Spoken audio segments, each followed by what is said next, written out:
autonomous vehicles. All right, we got the music going. We getting close now. And we're live. Play for a little music then. Great.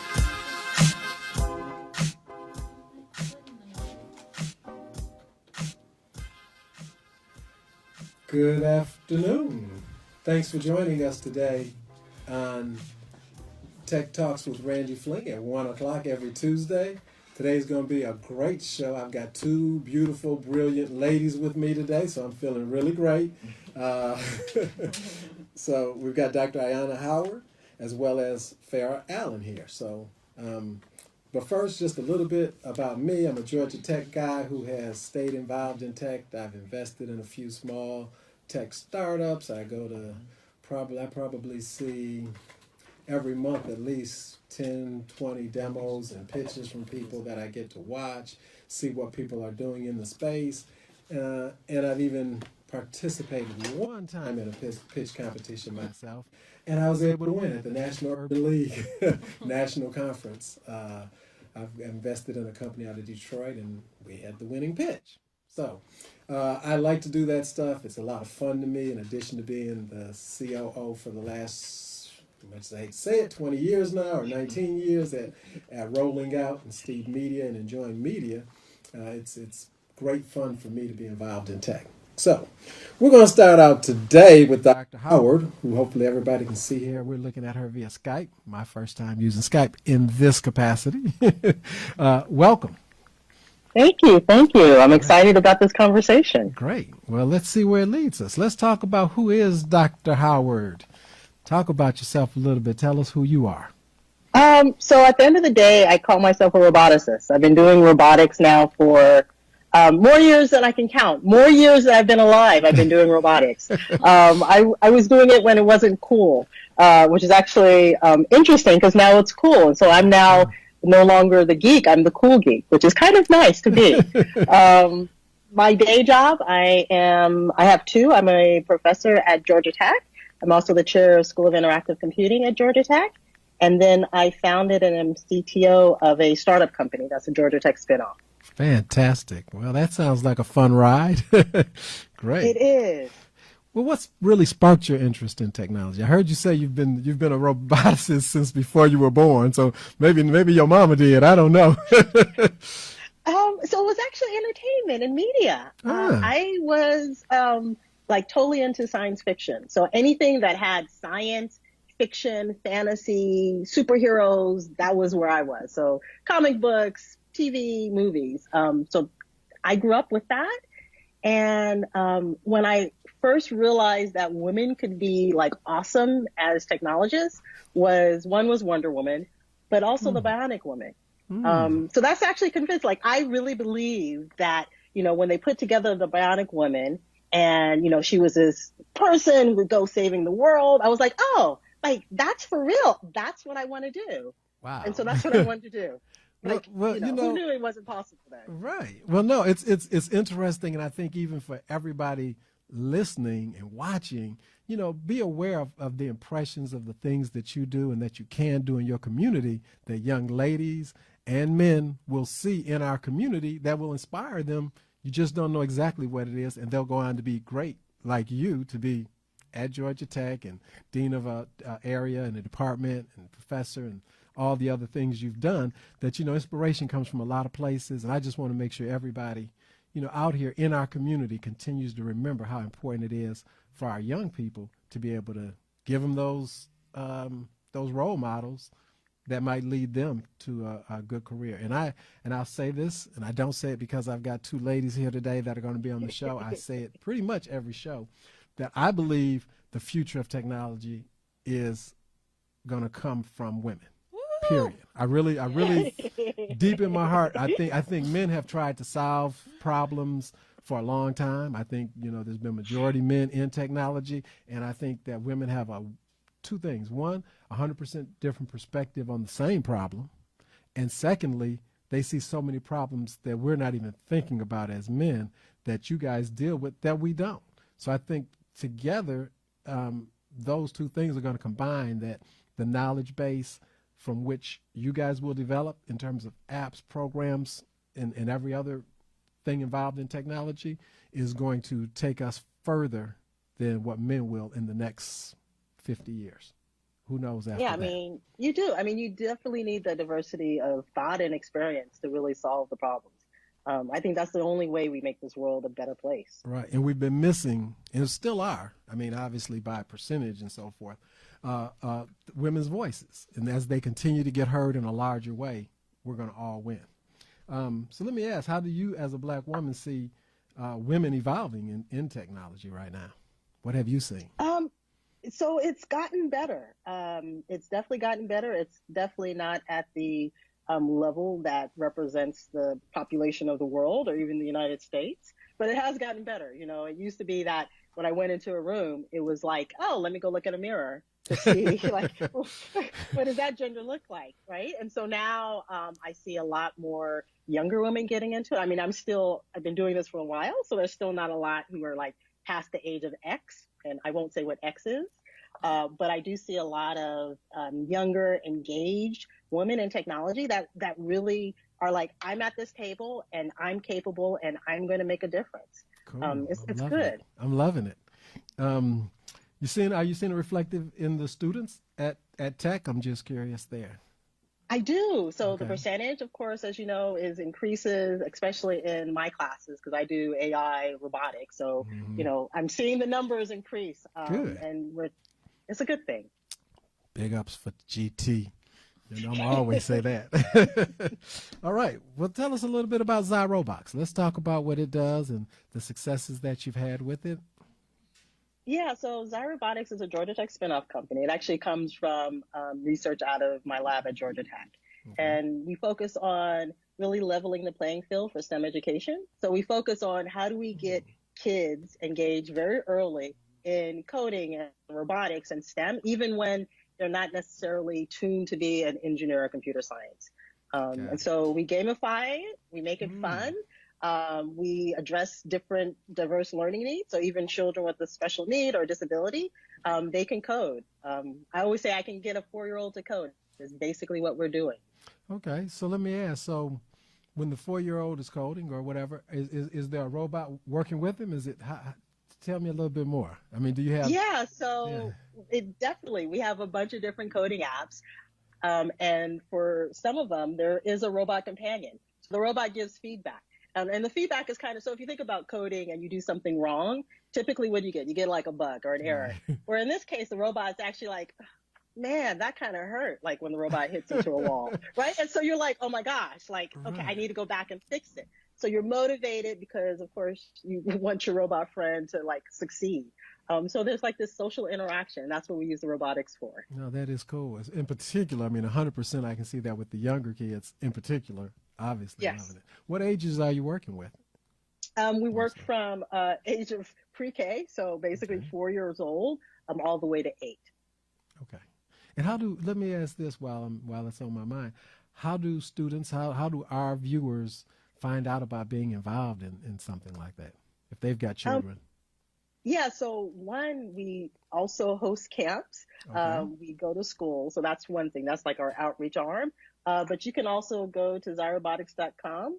Okay. Most of our apps are free. So you go in, there's lessons plans for teachers, there's curriculum for parents, and you download these apps, and it walks you through learning how to code. Cool. No, that is great. And that's Zyrobotics, right? Yes. Zyrobotics.com. Great. Well, good. We'll make sure and post that as well so people know that that's a resource for them to be able to go to. So, and just so everybody knows, while I mention that, we'll later in the show, we'll go over upcoming events and things, and we're going to have all that posted on the website. It's rollingout.com/Tech Tuesdays. So the past shows, and including this show, as well as we'll keep the list updated of events going on around the country that you might want to attend, people in the space. Okay. Now, tell us a little bit about your role. Well, not so much as Chief Technology Officer, but your role at Georgia Tech and how that impacts and what you do there. Yeah. So my role in my research is really focused on how do you make the world accessible. So my research focuses on children with disabilities. primarily motor disabilities, cognitive disabilities, visual impairments, and how do you provide therapy and educational opportunities for them in the home environment at low cost, even for under-resourced communities. Okay. That's my core research at Georgia Tech. Got it. No, So, that's good. I mean, because I can see those applications, you know, again, kind of back to your bionic woman, the same thing that allows a person who maybe is challenged in a certain area, that helps them get to what we consider standard or average, maybe could take an average person and make them a little bit bionic. yeah. So, you know what? This is the thing. I think a lot of people don't realize that everyone is different, right? Like you have people who are like natural geniuses, but most of us are not, which means that we all could use a little bit of assistance Right. to get to the next level. Right. So it's not even that, oh, I have a disability. It's like, well, actually, you do have a difference in terms of how you learn. Can we figure that out? And so, yeah, we can get like an average or a typical person. How do you get them to achieve at their optimal abilities? Optimal ability. Got Yeah. it. Physically and does it relate And to the mentally. physical and the mental? Kind And of mental. Okay. Yeah. Okay. Got it. So I could go on there and play some games. It might help me, you know? You know, reaction time will be quicker, processing, spatial reasoning, all of that. I might have to do that. It sounds like enough fun that, you know, even as an adult, I would like to do it just to, and I'm not a programmer or a coder. So then I know I'll learn something just in the coding process. So for those who learn. The other thing I suggest to people who are not necessarily the technologists themselves, in this day and age, you know, there's such a tech community that if you've got a solution to a problem, there are ways to bring it forward. You know, there's a community. People need to know about people like you because there's somebody else who has who you're already solving their problem. Or if you're not, because of what you've done in your research, you can give them the answer to their problem. You know, and I think, you know, as people who are non-technologists realize that they don't need to be scared of it, they need to still realize they should work with technologists because there are technical solutions to so many things in the world. Not everything. Not everything, at least not yet, although we're getting to that stage. We kind of are. I mean, you know, I didn't want to say that. But yeah, we kind of are. There's, you know, and it can be, you know, it's either, I think about our food supply around the world, and I think about, you know, the ways that people are modifying food, but it's not even just modification of food. Sometimes it's how do you get water to the plants. Right. And then sometimes it's, I met a brother who has a book out about growing plants from river stones. The stones have the nutrients and everything that you need to grow plants in a much more abundant manner than they grow in soil. So, you know, it could be that. It's not just the, you know, the seed modification as it is the irrigation, the water, and other methodology involved even in that. Because that's the problem that's going to be with us for a while. You know, that's one of the ones I think about sometimes is how are we solving, I mean, you know, so in the U.S. we think about things like Uber. Okay, so now here in Atlanta, for those who don't know, if it's coming to your city soon, now when I go to Uber, instead of a ride, I can also drop down and I can get a bike or a scooter. They've now fully integrated that as of last week into Uber. So when I was out there, you know, and it's funny what you mentioned about San Francisco, and they asked if they want an autonomous car. Hopefully in 3 years they'll have the flying cars. They're big developing that, and that's what the brother told me. He's like, no, when you'll have a drop down, and he told me this like a month or two ago when I was there. He's like, really soon there's going to be a drop down with a choice of transportation. You want to leave from downtown San Francisco to the airport, we can have a flying car come get you for this amount. You can take a scooter to the rapid rail and have a car get you after the traffic over in Oakland and get you there. That's another option. Third option, you know, a regular Uber that comes, and they'll of course all have different price points. But yeah, I've already seen a choice. Here in Atlanta now, we have a choice between a car or a bike and a scooter, and it shows you the nearest one. And they you know, it's the Lime scooters, but they fully integrated them into Uber. So all I have, because I don't have Lime, but I could hit scan, walk up to the Lime scooter, scan it, and then you're take connected. off. Haven't done it yet. I'm have to do that on a weekend. I'm gonna do a Lime and You got to and test bike. it. You got to test And it. just so everybody knows, those of you in Atlanta, you can get up to 4 or 5 free rides on the bikes because they just brought the bikes to Atlanta last week. Up to 15-minute rides on the electric bikes that go up to 20 miles an hour between now and the 27th of this month. You can use free electric bike So you can rides. test it out. Make sure you like Test it it out, or and not. I'm sure they hope you do so that you'll keep using it. And they'll just bill you right through the Uber app. Make it nice. No new apps, all through Uber. They have Uber Freight. They're in the transportation. Wow. You know, all know about Uber Eats, but they are 100% a transportation platform. Yeah, And it's the hub. their That's It's method. the hub. transforming food. Yeah, Transportation for food. logistics. They're logistics and that. Great. Tell us what's the newest, maybe in your area. Where do you see AI and robotics in 3 years? I won't even say 5 or 10, but you can give us a little of that too. You can give us the future. Let's see what the future. Yeah, no, 3 years, even 3 to 5. That's actually pretty That's much the about future the in same. technology. That's like the way future. What I would see is this whole aspect of AI and machine learning will be more pervasive, although maybe people don't realize it. Okay. Right? And so, for example, there's a lot of things people use that they don't really like chatbots. If you ever go on and you're communicating because you use a little like, oh, what's the price of this? Mm-hmm. Now a lot of that they're chatbots. They're not human. It goes to a human when they start not understanding. Right? We're going to have a lot more of those things where we're just going to be users and not realizing, yeah, there's not a human as part of that loop anymore. Yeah, Got it. it'll be pervasive. It's just like our cell phone. Like I would die if I didn't have my cell phone now. It's like my communication, it's my map, it's my email, it's my what's for dinner tonight because it actually sends me information. It'll be cooking your dinner real soon. That Your 3 to house. 5 years. It will be definitely, I think, cooking your dinner as well. I think, all right, when you were speaking on some of those things that we'll see and that the phones do now that they didn't do previously, I see a lot of exciting gaps. I'll put it like that. In medicine, I've mentioned it before. One of the ones that excited me, and it was actually at a tech event, and I don't know who the guy was, but I'd love to invest if he's still looking for some nickel and dime investors, which I'm sure he's not. But he had a machine that would be just wirelessly connected, and it'll dispense medicine based on your fingerprint. So instead of having the nurses make mistakes, they fill up the machine, that patient's fingerprint goes there, or that person's grandmother at home, and they get exactly what they need.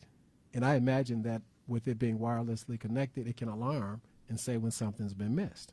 So everybody knows that grandma took her pills or she didn't because it's beep, right there on the LED saying you didn't take your medicine yet. So I think there's a lot of different things. Before we wrap up this segment, we'll be taking a 2-minute break in just a minute. Tell us how people can follow you one more time, your social as well as the websites. Yeah, so my Twitter handle is robotsmarts, ROBOTSMARTS. I actually tend to post a lot of the what's going on in AI and robotics and even bias, fairness, and machine learning kind of things. All right, we didn't hit that one. I recently read something about that, about the bias in machine learning. Yes. We might touch on that towards the end of the show if you can hang on with us after our next segment. But go ahead.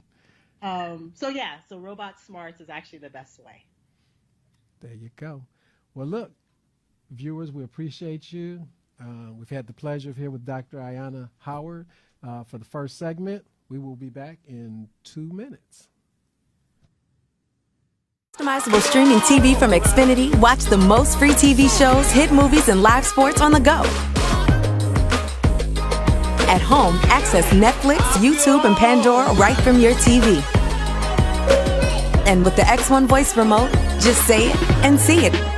Show me HBCU. With Black Film and TV, watch your favorite college entertainment, HBCU football games, and much more. Xfinity. Simple, easy, awesome. 30 million people have been diagnosed with diabetes and 75 million with high blood pressure. Let's talk about the importance of cleaning the blood. 50 years of scientific research have shown that garlic, when taken in the right amount, can help to lower blood pressure, sugar level, and cholesterol, all while providing energy. How? through cleansing, regulating, and replenishing the blood. Garlic alone is powerful, but for over 41 years, we've discovered that by combining garlic, aloe, and parsley together, we help the body to clean the blood even better. You can clean excess sugar, cholesterol, and waste from the blood and promote better circulation. So don't delay. Do it today. Get your bottle of Gap Pills. Normally sells for $49.95, but if you use the promo word HEALTH, you get $10 off. Visit us at aloeheals.com or call us at 404-996-6942. Customizable streaming TV from Xfinity. Watch the most free TV shows, hit movies, and live sports on the go. At home, access Netflix, YouTube, and Pandora right from your TV. And with the X1 voice remote, just say it and see it. Show me HBCU. With Black Film and TV, watch your favorite college entertainment, HBCU football games, and much more. Xfinity. Simple, easy, awesome.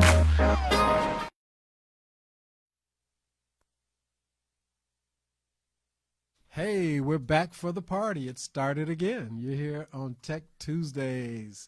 I'm here with another guest for my second segment, who I introduced briefly at the beginning of the show. We've got Farrah Allen, and I'm Randy Fling. Welcome. Hello, everyone. Oh, great. Hopefully you guys watched the first segment as well, which was very exciting. You learned something new. And hopefully you'll continue to learn more about AI and robotics. But we're gonna change the focus here today. Okay. So we're gonna ask Farrah a little bit about her background, sure, and how she got involved in technology. Well, I am a creative, and I'm a creative in so many terms. I actually played instruments growing up. I was an artist and a sculptor, and then my Caribbean parents said, you need to pick a career when you go to college. So I became an architect because they still draw. Okay. I had no clue really what architecture was about, but I went to Florida A&M, shout outs to Rattlers.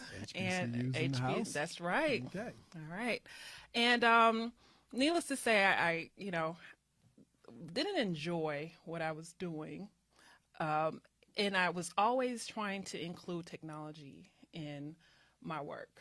Okay. And I was always trying to introduce the newest, architectural drawing software and wanting to be a part of that implementation project. And it was just apparent to me that I liked technology. So when the downturn happened and real estate went down and everything went down, unfortunately, but fortunately, I lost my job. And I needed to pick a career, and I picked project management, technology project management.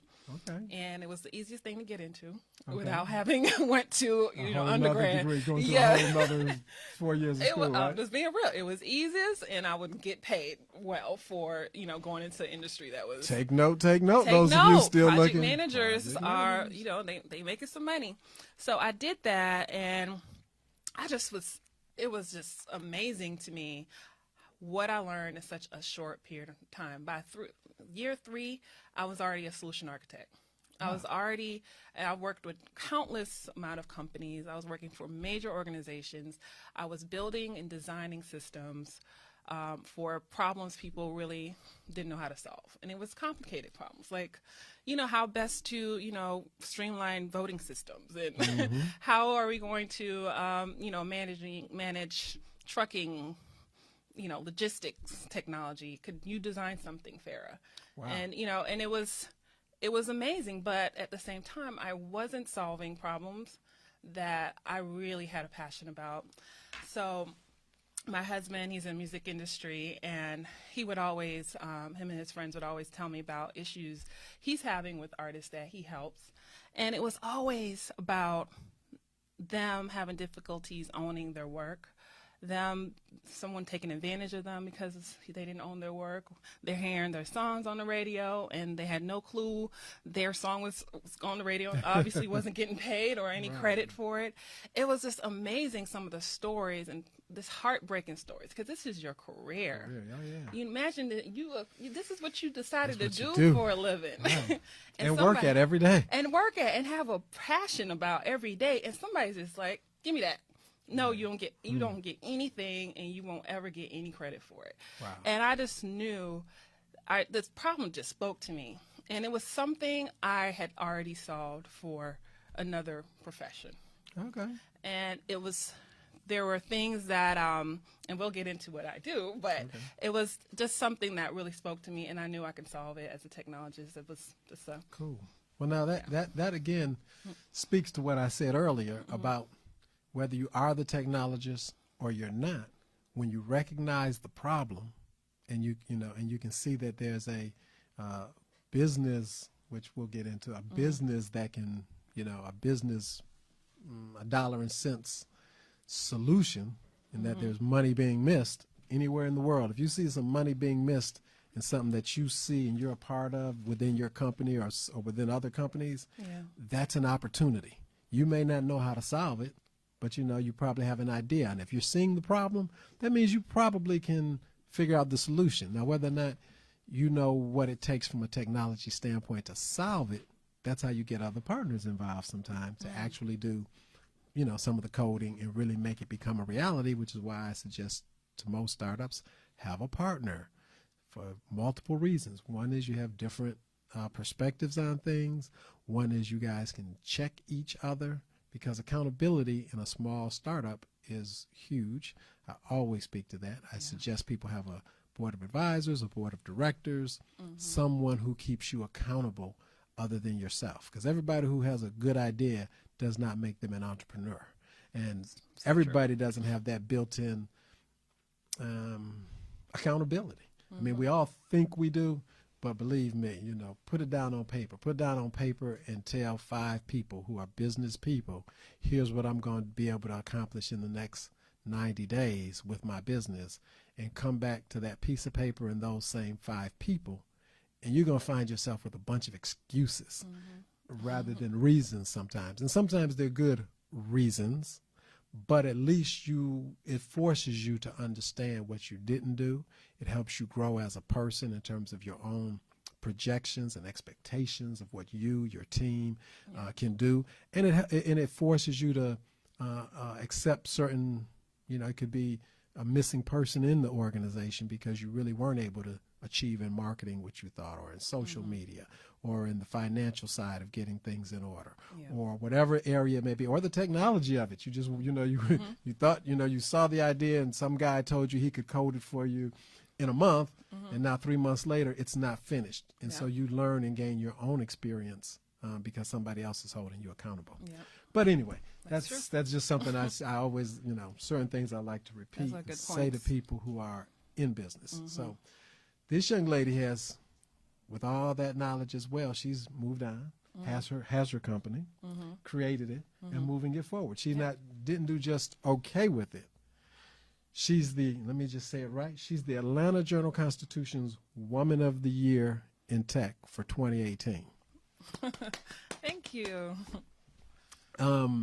So, I mean, I think that's a big thing. And your company is the tech. The what Labz. is it? It's called what, though? Labz. I'm sorry. I know I'm sorry.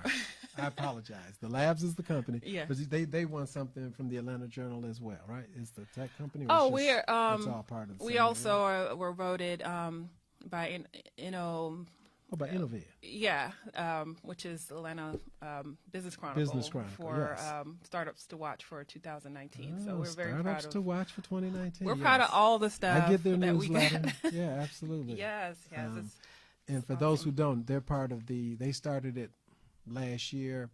They're part of the Atlanta Business Chronicle. For those of you not in Atlanta, there is a Business Chronicle probably in your city. I think they have 36 of them. It's the traditional business publication, but they also have a startup that's now in maybe 8 or 10 of their cities. They just went to Florida.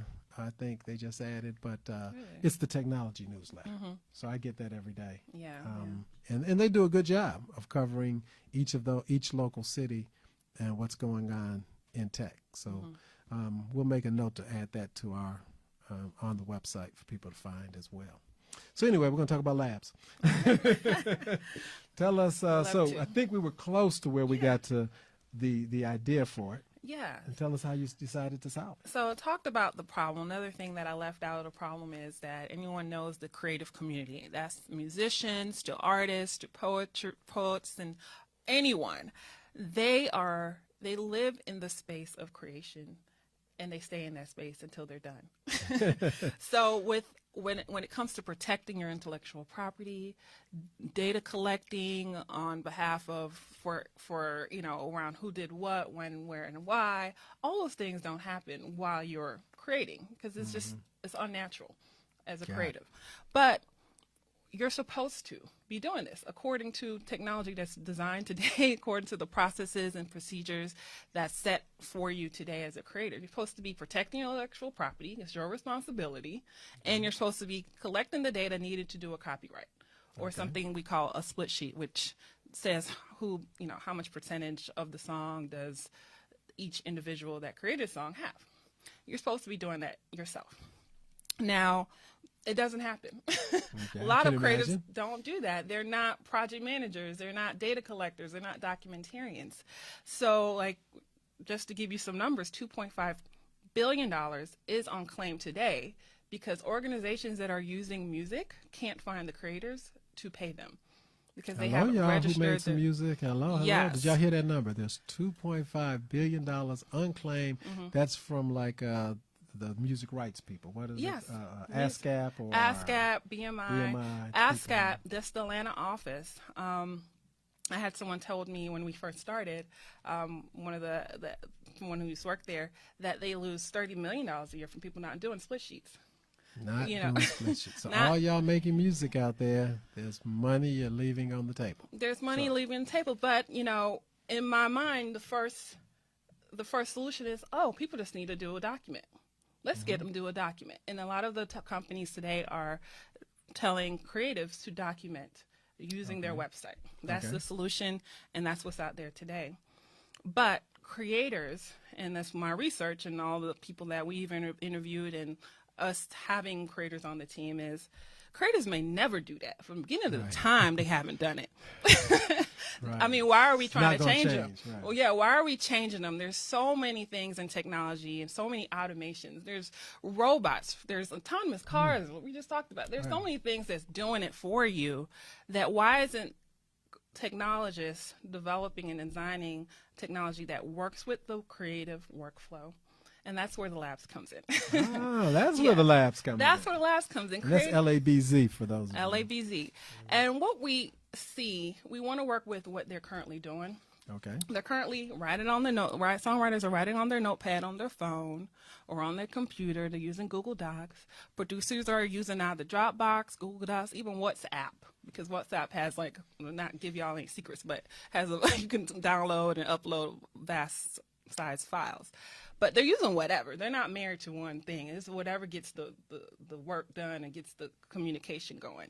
So we take that and we say, all right, let's put it all in one place, because you guys really don't have one place to create and communicate together to make that one piece of product. Let's put that in one place, which is the Labz workspace. Make it permissionless, enabled, and let you be able to chat and be able to upload music and write your music and protect your IP while you're doing it.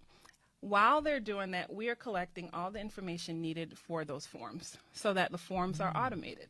You're instantly protected from your work being stolen, and we register it on a blockchain, which blockchain, new technology that's growing popularity. You could bring blockchain to the court system and win cases. Absolutely. So we've solved that just by saying, do what you do, and we'll do the rest. So I think what that means is, so if someone's working on and I've got some beats I'm sending over to somebody else that they're going to be using in a song. Yeah. When I send it over, if I use it within Labz, then it kind of knows that piece of the music belongs to me. It belongs to you. Okay. Yes, we even have a tool where we can calculate the percentage of contribution for a songwriter and a producer. And I could see that coming in real handy, because if we don't decide ahead of time and there's 5 people, 6 people contributing, it's good to have a third party that has a tool that we can all accept and whether we like it or not, at some point have to accept probably, Yeah. that at least does give a baseline of here's what you contributed Yes. to this song. Yeah, Wow. and we talked. exciting. Thank you, and we talked about data, right? So we talked about we're collecting all these data points. So now we have data points that people want to give away. We don't have to, Right. be sneaky. So people who want the data are the performing rights organizations, Okay. the distribution companies, the record labels who spend 3 weeks trying to track down artists after a session because they never got the data from the session. Well, it's kind of like because the session happened at 3 a.m., which is Yes. common for musicians. And, Yes. and the people in the office were there. Exactly. Just the studio people. So they're our customers as well as the creative community. And, we're at the point, they're using Google Docs anyway, they're sharing files anyway. It's just switching tools to do something more with what you're currently doing, which is the Labz. Wow, I like it. I mean, I can see why, if it's your app and you've done it once, you've already registered. Every time, everything else you do moving forward, you don't have to tell that new record label because they're going to get the information. They're going to get it that came directly. from you. They're Wow. signed up as a enterprise customer. They get all session, and you want that because that's Right. how you get paid. Right. That is Got the pay. Wow. Well, look, we are wrapping up here. We're at the end of segment 2. We're going to come back. Farrah's not going to run away on me. No, So I for won't. those of you who are interested, she will be back with more information. Give us the best website. Is it in the App Store? How do people? It's a web application, and you can use it on your mobile device. It will look like an app on your mobile device. The labz.com, Labz.com. We are currently accepting beta signups. So if you want to be one of the first people to use it and first people to tell us that it sucks or not, we want that feedback. Right. So thank you. Please. Right. We're going to wrap, but we're going to be back in 2 minutes. We're going to tell you all the events going on around town. We're going to tell you a little bit more about the Labz. And please, if you've got questions for Farrah, please drop that on Facebook for us. Thank you. What if I told you it was okay to be different? Or it's better to hustle more than you talk? Or that it doesn't matter what people think of you because nobody asked them for their opinion in the first place? Introducing Outspoken Clothes, the in-your-face, unapologetic clothing line. Check us out at outspokenclothes.com and sign up for our newsletter to get exclusive deals. Don't forget to follow us on Instagram and Facebook at Outspoken Clothes.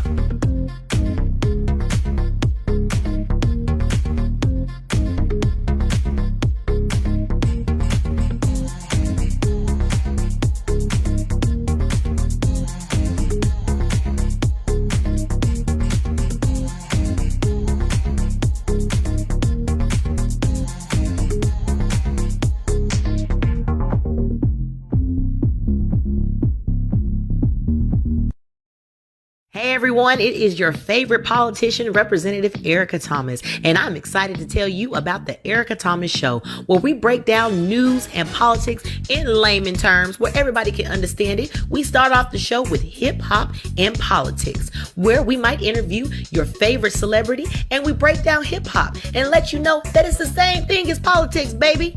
And also coming up after that, we have Kids and Politics, where we bring on your favorite kid stars and they tell us all about how they feel about politics. And then right after that is the hit list, where we tell you about the fails of the week. Who failed this week in the news and who do we need to know about? It's all happening at 6 o'clock every single Tuesday. I said 6 o'clock every single Tuesday. So you better tune in. You better tune in. You better not miss it. I mean, you better not miss it. The Erica Thomas Show is on live.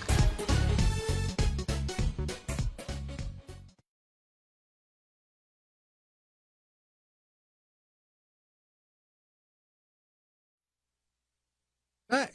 The party continues. We're having a great time this Tuesday on Tech Tuesdays with Farrah Allen, my special guest, who's really given us some good information for any of you creatives out there, particularly in the music industry, but I'm sure it applies to other industries absolutely equally well. Being in media, I could see how it could easily be applied to documentations and writings and stories that multiple people contribute to. Maybe potentially moving forward in a way that would, right now people normally don't get paid on residuals in that manner, but I could see it certainly happening, in a digital space. You've been people spying on us. Uh-oh. All right. Well, that is definitely on our list. Is that right? Creatives, everyone wants to get credit for their work. When you're writing, when it's video production, when you're in whatever. If you're doing 3D models, they're yours. People want to get attribution for their work. So definitely in the future. Yeah, those are some of the things I was going to ask you. What are a few of the ideas coming forward in 2019? And I guess I hit one really by luck. I promise you. But well, now, who do you work with? How many people do you have? Someone said you have a killer team. I Is have that a true? killer team. You know what? I'm gonna pat myself on the back because I just recognize the people that are so dope and so this better at me at certain things that this makes the whole thing work. So How we big have is the team? we have 12 people. Okay. And just to point out a few, our CMO Tammy Latrell Harris, she actually wrote a song when age of 19, put the song down, heard it on the radio, being sang by Whitney Houston, and didn't know it was sold, didn't get any credit.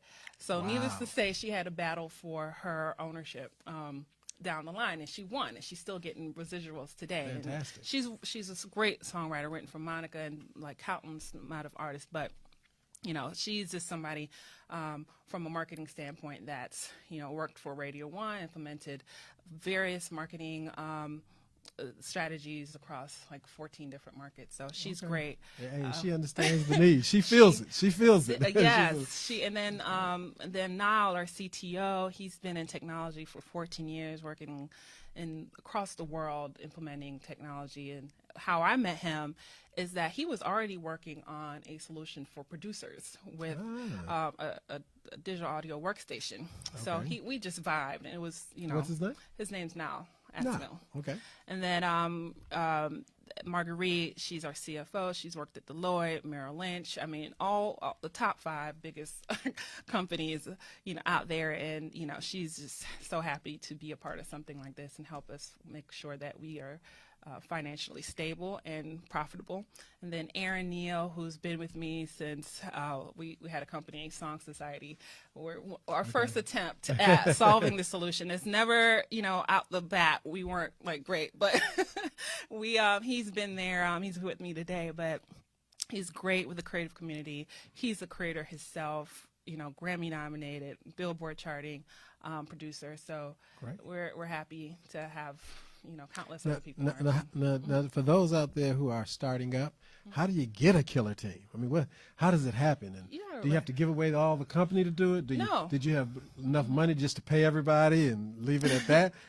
These are the questions sometimes people really need to know and at least be thinking about if you're one of those people out there in the process. Well, in the very beginning, you need to believe enough in your project that you can sell people to join on the passion. Okay. So Aaron was in the very beginning of the process. He had the problem, and it was like, I didn't have to sell him on nothing. He was like, let's do it, and then and when you deal with technical people like Niall and then Dylan, who's also an architect, they, of course, you have to, it's $100,000 to build some certain things. So you have to give them something early employee type of equity in the company in order to get them on board, unless you have $100,000 just to pay people, which I did it. But also when you do that, you create this sense of team that goes beyond just paying somebody at the end of the day. Like, they really believe not just in the company, in the mission of providing a solution for the world, all the creatives in the world. And that's how we start, they're bought into the mission. And there's nothing more important than that when it's the starting team. So. Got it. Wonderful. Do you see yourself needing additional financing, and have you planned for it at this point? We so far have raised $250,000. Okay. And we're good right now. We are good. We have a pipeline that's I think, well, I know because people haven't heard this solution. It's not a common solution. It's really outside the box. Just be like, to hell with trying to make them do anything. Let's just do it for them. That's kind of new. So there's a lot of partnerships that we've already made, a lot of, you know, huge partnerships that's giving us 200,000 users on their own. So with that, we plan on just making our marks. You know, we have enough to make our marks right now. No, that's exciting. Because, you know, financing, again, as Farrah alluded to, certain amounts of programming, servers, storage has to happen. Somebody has to pay that bill. So if you don't have the money, you know, there's, you know, I've said it before, most tech business, unlike a consulting business or certain types of business where you can go out and next week, if you come from Deloitte, you've got this experience, somebody might buy your services as a consultant. Next week, you can start getting paid. Yeah. Tech businesses, because of the development time, and then you've got to do it on multiple platforms, you know, for the desktop, Android, iOS, which is all more and more development. There's this time lag from your idea and solution until you can introduce it. And now they're just about to do beta. And how long has the company been around? We started with this pivot in March. In March, okay. And just so you know, like, I might have raised this amount of money, but I've gotten all kind of in kind from Amazon, from, you know, this for server, you know, storage space. I was a part of I was part of Digital Undivided Incubator. Digital Undivided Incubator. I had somebody on last week who was also, he's in the Comcast Incubator. Okay, I was a part of that as well. Okay.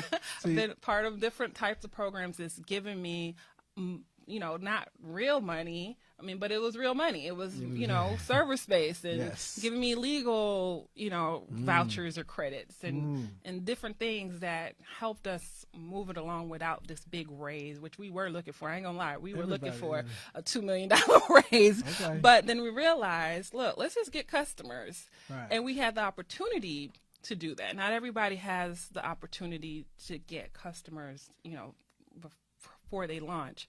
So that's get in where you fit in, as we used to say. Exactly. Get in where you fit in. Make a way. In this case, she was making a way. Those incubators, we talked about it last week, how important they can be. You know, the whole tech community. If you're going to be in tech, it's important to be in the community because there are resources. There's some that are dedicated, particularly to women and African Americans, people in our community. So there are resources, and I suggest, you know, make yourself 200% aware of them around the country because, you know, this is your opportunity. Now is a good time. It may not always be that way, but that is the case today. Yes, so we're going to move on to a few of announcements on just some events going on that I want to make sure everybody's aware of in case you're depending on what city you're in. We've got the Many Shades of Tech, which is Thursday, day after tomorrow, from 6:45 to 8:30 at Ponce City Market. Everybody in Atlanta knows where that is, at 675 Ponce. And they're going to talk about the ability to spearhead cultural change in today's rapidly changing tech ecosystem. Is the difference between thriving and barely surviving. Learn how to build a strong and inclusive company culture. You're a perfect example of that, how important your company culture was to your survival. But they're going to be teaching it from a 5-star panel of thought leaders in tech. And they'll be pick up tips for creating a diverse talent pipeline. Why diverse? Meaning race, age, gender. Teams are more effective. Dealing with racism in the office and managing a diverse team. So for those of you working somewhere else or you're working with somebody else's startup, you know, how do you deal with racism in a majority company? So anyway, it's a free event. There's a long www that I think they're putting up during the breaks, and also go to rollingout.com/Tech Tuesdays. The full list of these events will be there. We've got those interested in Bitcoin, which people think of blockchain, they think of Bitcoin. That was the first big name that used blockchain technology to keep track of it, but they're obviously two very different things. But there is a Bitcoin conference in Miami, January 16th to 18th, North American Bitcoin Conference, responsible for the largest and longest running conference in the blockchain space, having 12 global conferences since 2012. So this should be pretty good. What you can expect is security token panel. There'll be lightning networking, keynote talks, onstage discussions, an exhibitor hall, and a token pitch. Interesting. Tickets can be purchased at btemiami.com. And Miami is one of the fastest growing tech hubs right now. I mean, I'm from Miami, so I mean, I love Atlanta. I live here, so but just to know. No, they do a Black Tech Week in Miami. Was the first one I know about. They just started last year in Atlanta. There, for those of you here, there's a Black Tech Week. I forget what month. I was on a panel there last year. And so I'm sure will be coming up again, but those are the two I'm most familiar with. I'll also mention Blacks in Technology. Those are meetup groups in a lot of cities. I'm a member of the Los Angeles chapter, but I think they now have it in San Francisco. I know there's one here as well in Atlanta, but most major cities, be a part of, as I'm saying, be a part of the community. Those are great places for information, monthly meetings on specific topics. We've got Microsoft Ignite, February 4th to 5th. Microsoft.com, ENUS Ignite. I would just Google Microsoft Ignite. They'll be in Atlanta February 4th and 5th, exploring developer tools, cloud technologies, and learn how to put your skills to work in new areas. There are some other dates for Microsoft Ignite that are going to be in other parts of the country. There's also one that I might be going to because a friend of mine is going to be there presenting, which is Synapse, Florida. It's the Synapse Summit, January 23rd and 24th in Tampa. You can register at Synapse, SYNAPSE Summit, synapsesummit.com. Yes. It's not a free conference. It's a 2-day conference, hundreds of speakers. We were talking about the newsletter from Atlanta Business Chronicle, from the Business Chronicles around the country. I know their team is involved, and they'll be on a couple panels I saw as well. Awesome. If I can add one. Sure, absolutely. The Customer Tech Innovation Fest. This is June 15 through the 16th, and they're really trying to bring, the purpose is like a CES, bringing that down south and adding aspects of music. So we'll have a music stage as well as, launching a lot of interesting innovation with the drone technology and just drone racing. I was like, drone racing is huge. Interesting. We had a drone delivered this morning in Detroit to my partners to the business because it's a safety app, and we've also got drones. We're going to be demonstrating it at Synapse. You guys need to form a drone racing team. It's $1 million pot right there. You guys can start practicing up. Yeah. Well, cool. What was the date on that? June 14th through the 16th. It's at the Omni one day, and then the next day is at the stadium. Fantastic. We'll get that information down and include it with our list of events that'll be available on the site, rollingout.com/Tech Tuesdays. Couple trending topics we just want to hit upon. We try to do a little bit of the show on that for those of you. How exciting. Most popular Android apps are still illegally sending data to Facebook. Wow. I know we're all in shock that could be happening, but it's still happening. So I guess there's been a lot of scrutiny. We know some new privacy laws and that are supposed to be in effect, but a recent study reveals that many of the most popular Android apps are still sending user data to Facebook, sent regardless of whether or not the user is logged in or even has a Facebook account. Wow, that is kind of interesting. The data is sent immediately when the app is opened and before the user has the option to opt out or enable privacy settings.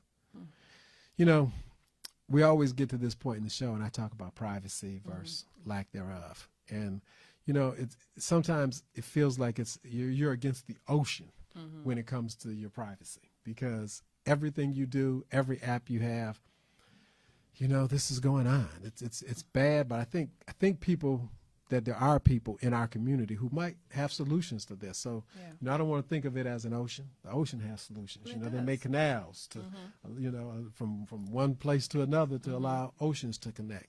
But our privacy has definitely gone out the window.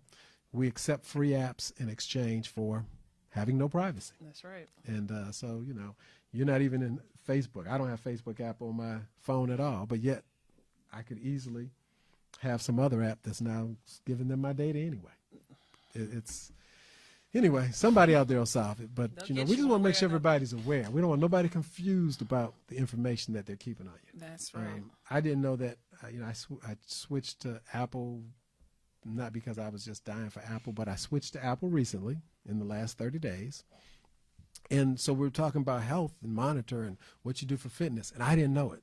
My assistant said, oh, or Romeo, somebody in my office said, oh, no. And they tapped that picture of the heart that I was sitting there looking at.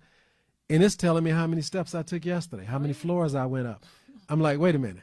It told me exactly how I can go back since I've had the phone, and it's telling me how many miles I walked and how many steps I went up. I'm like, oh my God, it's track, and I didn't even know. Well, I mean, my Android does that with giving me a sum of all the places I went for the whole year. Yeah, how exciting! Like, this is where you went. This is like a hot zone. I'm like, I didn't ask you for that information. Collecting that on me. And for those of you who are doing things that you might not want the world to know about, Google knows the places you've been. And they can probably guess at what you've done there. That's right. If you're going through the wrong drive-by and it's not Kentucky Fried Chicken. Exactly. Or any other places, just know that when the day comes, should there be a day, and they go to your phone, You're going to have get away with the conversations that you think you're going to have, somebody's going to have a different conversation with you, and you'll be surprised. Exactly. So, yeah, your data is definitely being collected. Oh, and they actually listed some of the apps, I'm sorry, that is sending this user data to Facebook. Shazam, Spotify, TripAdvisor, Yelp, and more. And I see that in Facebook, because I am a Facebook user, where I will visit a site and then all of a sudden I'm getting an ad that, and it would be sometimes I'll talk about something and then I get an ad. I'm like, are they listening to me? Yes. Like, there's something going weird. Like, we've talked about that. Just like when you can say, hey Siri, and you can say, okay Google. Man. Guess what? So Siri they're is listening. Of course they're listening. How do they know when you say? I know my phone just jumped up. They won't even jump up. They don't have to.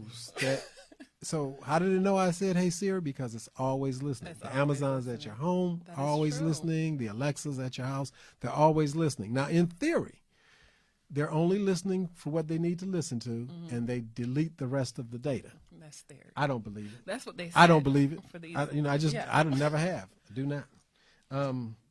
Let me just mention, too, we got Jeff Bezos. Most of you have heard he gets to hand over half his Amazon shares to his wife because they're going through a divorce, the most expensive divorce in the history of humankind. Wow. Of course, because he's the richest man ever in humankind. So I guess his divorce, half of that would have to make it the richest divorce. He's still rich. In humankind. He'll be all right. Yeah. He won't be hitching rides anytime soon. No. He won't be on a scooter. He's not downgrading his jet or yacht at all. Wow. So I don't. Okay. So he owns 16% of Amazon still, and so I guess he'll. I guess he won't be the richest man in the world after this, though. That'll probably that's a lot. Amazon is taking over. That's a lot of his $137 billion. Amazon is taking over the world. He would be back up on the charts. Well, I think Amazon, Google, and Apple are divvying up the world. Yes. They're having meetings, deciding how not to compete too much in the same space. And Uber's trying to get there. Uber ain't no joke. That machine learning is their whole focus these days. That's what they consider themselves, a transportation platform, but machine learning. So because the amount of data they're collecting on people, once again, it rivals some of the others. That's true. And they're using it. So we're going to cut to our very last break. We will be back in 2 minutes with our wrap up and some little bit of exciting stuff we haven't told you yet. Stay tuned.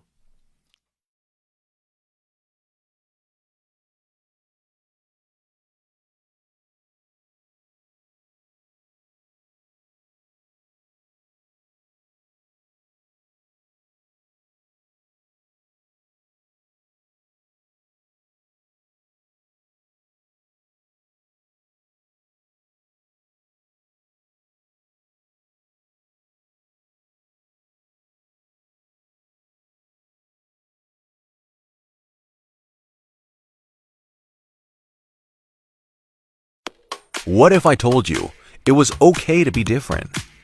Or it's better to hustle more than you talk? Or that it doesn't matter what people think of you because nobody asked them for their opinion in the first place. Introducing Outspoken Clothes, the in-your-face, unapologetic clothing line.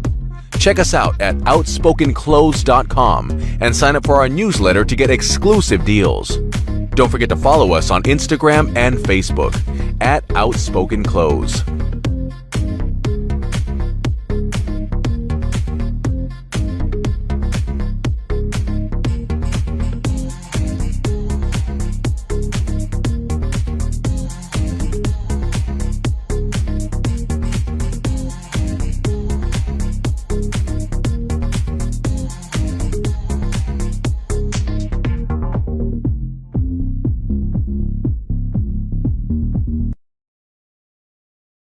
30 million people have been diagnosed with diabetes and 75 million with high blood pressure. Let's talk about the importance of cleaning the blood. 50 years of scientific research have shown that garlic, when taken in the right amount, can help to lower blood pressure, sugar level, and cholesterol, all while providing energy. How?